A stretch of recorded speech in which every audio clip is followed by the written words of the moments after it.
Hello বন্ধুরা, আজ আমি রান্না করছি লাই শাক দিয়ে আর মাছ দিয়ে। আমি কড়াইয়ে তেল দিয়ে দিলাম, তেল গরম হয়ে গেছে। এখন আমি লাই শাকগুলা দিয়ে দিচ্ছি। এখন আমি কড়াইয়ে লাই পাতা দিয়ে দিলাম। লাই পাতা দিয়ে আর মাছ দিয়ে আজকে সিম্পল একটা রেসিপি বানাবো। তাতে শুধু নুন আর হলুদ লাগবে, আর কিছু লাগবে না। নুন দিয়ে দিলাম,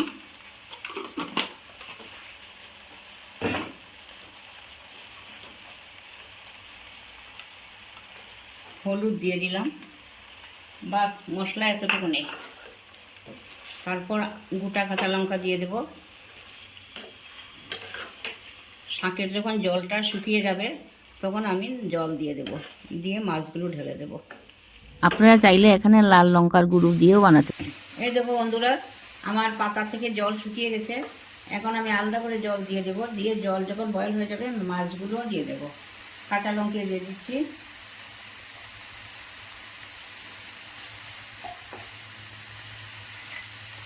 এই যে জল দিয়ে দিলাম।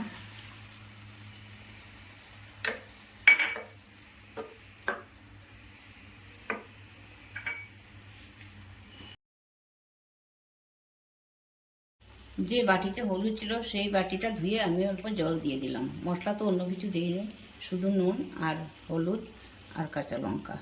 এখন মাছগুলো দিয়ে দেব।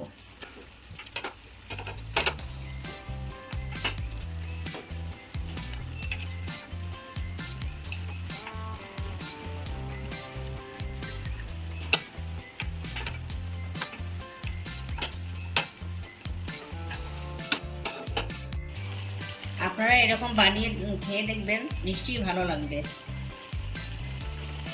তাই আজকের মতো ভিডিওটা এখানেই শেষ করলাম। আগামীতে আমাকে কমেন্ট করে সব কিছু জানাবেন। এই যে বন্ধুরা, আমার শাক দিয়ে মাছ রান্না হয়ে গেছে। আপনারাও এরকম রান্না করে খেয়ে দেখবেন, অনেক ভালো লাগে, টেস্টি হয় খেতে।